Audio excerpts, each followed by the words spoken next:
Thought it'd be really cool to do a video blog. I've never done this before, and I wasn't really sure what to talk about.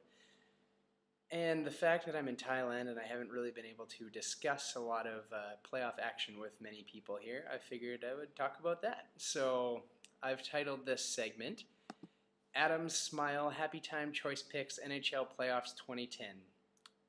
Let's start with the Eastern Conference. First up we have the Pens versus the Habs. Well, from my perspective, the only true underdog left in any one of these series is Montreal. And the obvious storyline here will be whether Halak can withstand the assault of the Penguins, just like he did against Washington. But of course, no team would be complete without their top offensive threats, and for Montreal to have any chance in this series, Camilleri, Gomez, and Giunta will have to make every chance count. Obviously, the returning Stanley Cup champions are on their game early in these playoffs, especially their captain, who seems to turn everything he touches to gold. But again, hockey is not a one-man sport, and for the Pens to send the Canadiens to the Lynx, they will need the Marc-Andre Fleury of old, but not too old. Pens in 5. Next up, we got the Bruins versus the Flyers. Old-time hockey. These guys are literally going to beat one another into submission. And I'm not just talking about the fans. Seriously though, this one is a coin toss. These two teams look like the same team from alternate realities. There's a lot of talk of unsung heroes in these playoffs, and while most could make an argument that the Flyers' Claude Giroux is their boy wonder these playoffs, I would have to give the edge to Danny Carcillo. This guy can make a huge impact, not on the scoreboard, but by staying out of the box. With the return of Savard, Boston's PP will only get better, and the Flyers have a history of poor discipline.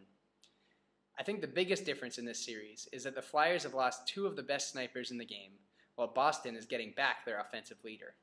Bruins in 7.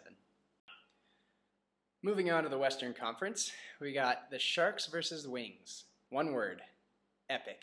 It's a familiar storyline, but we still can't wait for it. It's the proven versus the unproven. Detroit is wise, experienced, and really pissed off. I don't believe it's too late to learn from their mistakes last year and return to glory.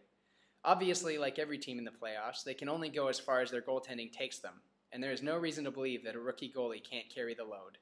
At least not until next year. It doesn't take a genius to figure out the key for San Jose. To have any chance in this series, they will have to rely on the big three. Honestly, I think that Joe Thornton owes every Joe Schmo $10 for the money they wasted by picking him in playoff pools over his entire career.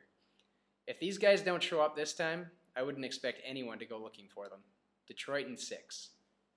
Finally, we got Van City versus Shaw City. Obviously, the Twins need to stick with their game plan.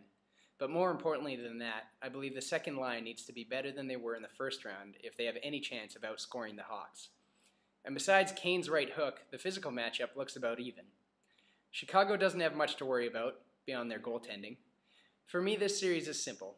As long as Luongo can continue to ignore the stats and focus on the W, the Canucks will have a great chance with the edge and goal. Canucks in 7. And to wrap everything up, I just wanted to say thanks for watching, and to everyone back home, I miss you, and I will see you in a few months.